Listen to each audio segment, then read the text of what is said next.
मैं Alisha book night India TV में आपका स्वागत करती हूँ। आज हमारे देश को स्वतंत्र हुए 77 वर्ष पूर्ण हो चुके हैं, लेकिन आज भी लोग जाति और धर्म के बंधन से मुक्त नहीं हो चुके हैं। तो इसी विषय पर आज प्रकाशन डालने के लिए हमारे साथ मौजूद है डॉक्टर यादव कोट्टे पाटिल सर। नमस्ते सर। तो मैं सर सबसे पहले आपसे ये विनती करूंगी कि आप अपने बारे में हमारे दर्शकों को कुछ बताएं। मैडम, मेरा नाम डॉक्टर यादव कोट्टे पाटिल है। मैं भारत सरकार के गवर्नमेंट कार्यालय में कार्यरत था। अभी एक रिटायरमेंट स्टेज पे होने की वजह से मैं अपने आप को रिटायरमेंट ही मानता हूँ। तो अभी मैं रिटायर हूँ और उसके चलते अभी मेरी प्रैक्टिस है। मैं एक लॉयर होने की वजह से रूम नंबर 515 में मेरा ऑफिस है। मेरे घर में भी ऑफिस है और मैं अभी लोगों की सेवा में कार्यरत हूँ। इसके पहले मेरा जो कार्य था वो कार्य जैसा WCL हो गया, मॉइल हो गया, इसमें जो लेबर लोग इनके ऊपर में कुछ भी सेफ्टी पॉइंट ऑफ व्यू के हिसाब से अगर कुछ कार्य में कुछ बाधा आए या उनके ऊपर में कुछ मैनेजमेंट की तरफ से ये उनके ऊपर अन्य अत्याचार हुए तो उसकी केसेस को मैं देखता था। अभी मैं क्रिमिनल लॉयर होने की वजह से मेरा क्रिमिनोलॉजी में स्पेशलाइजेशन है, मेरा LLM है और PhD है। तो इसलिए मेरा तो एजुकेशन बहुत हायर है, 6-7 सब्जेक्ट में मेरा एम भी है। तो इसलिए इस विषयों की जानकारी है।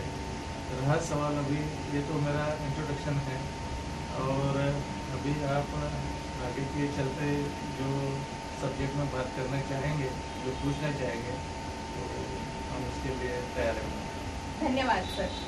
तो जैसे ही मैं सर जानना चाहूँगी कि अभी हमारे जो भारत को है वो स्वतंत्र हुए 77 वर्ष पूर्ण हो चुके हैं सर, लेकिन भारत में संविधान भी मौजूद होने के बावजूद भी हमारे समाज में भेदभाव चरम पर है, ऐसा क्यों? आपका जो सवाल है मैडम, ये सवाल मैंने इसके पहले ही 10 सूत्री प्रोग्राम बनाया इसके लिए, और वो 10 सूत्री प्रोग्राम के लिए मैंने राहुल गांधी को पत्र भेजा है। नितिन राव साहब को भी पत्र दिया था कि आप विधानसभा में ये बात को उठाइए। उनको भी मैंने लेटर भेजा है। तो ये धर्म और जाति की जो बातें हैं तो उसके लिए मैं आपके प्रश्न के बाद में ये 10 सूत्री क्या है ये बताऊंगा। लेकिन पहले आपने जो सवाल किया है कि भारत के स्वतंत्रता के 77 वर्ष बीतने के बाद भी भारत में संविधान मौजूद है, फिर भी यहाँ पे आज समाज में भेदभाव चरम पर है।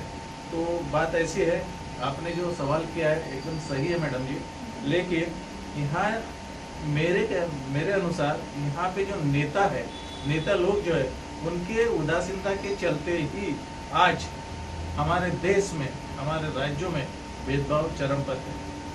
ये मुख्य कारण है। लेकिन यहाँ पे समाज के अंदर में समाज और जाति भिन्न भिन्न है, लेकिन समाज के अंदर में आज जाति भेद की खाई इतनी चौड़ी हो गई कि उसको पाटना असंभव सा हो गया है, ऐसा लगता है। और इसलिए मैं कहना चाहता हूँ कि वक्त रहते अगर समाज में बड़ी जाति रूपी भेदभाव रूपी जो खाई है, दरी है, इसको अगर पाटा नहीं गया तो फिर देश में आगे चलते क्रांति के असर बनेंगे, ऐसा मुझे लगता है। आप यहाँ पर किस क्रांति के बारे में बात कर रहे हैं सर? ओह मैडम, बात ऐसी है कि इसमें क्योंकि यहाँ पर जो नेताओं की जो उदासीनता है, आप जानते हैं कि नेताओं से जो उदासीनता के चलते आज समाज में भेदभाव हमारे चरम पे है, ऐसा मैंने इसके पहले ही कहा है। लेकिन इसके मुख्य कारण जो ये है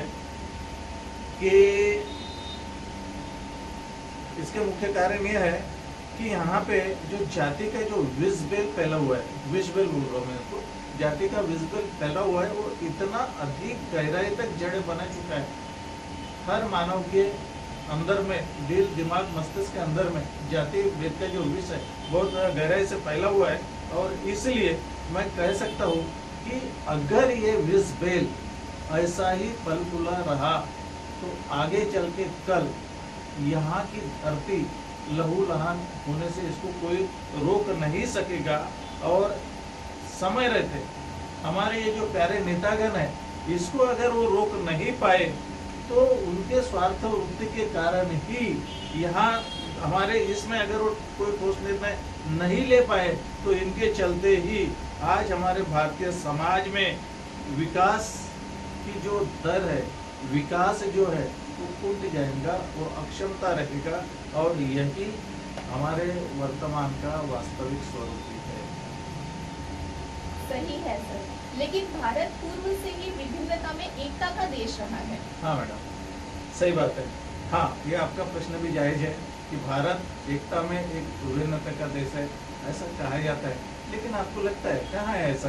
तो देखिए, हमारे देश में ये याद रखना होगा कि यहाँ भिन्न धर्म है, जाति है, भाषा है, व्यवसाय है और भिन्न जाति धर्म के लोग यहाँ पे विचरते हैं। बाद में क्या हुआ कि हमारे देश की जो माटी है, हमारे देश की जो संस्कृति है, ये संस्कृति ही लोगों को एकता के सूत्रों में पिरोकर रखती है। इसमें भारतीय समाज के हित में हमारे संविधान का एक सूत्र है और वो सूत्र ऐसा है कि समता है, बंधुत्व है, न्याय है। ये जो तीन शब्द जो है, यही एक ऐसी शक्ति है जो मानवता का परिचय देती है। और इसके कारण इसका योगदान आज हमें पूरे भारतीय समाज को एकता के सूत्रों में पिरोकर रखता है। और मैं ये जो बात कर रहा हूँ, ये पूर्णतः सत्य पर आधारित है।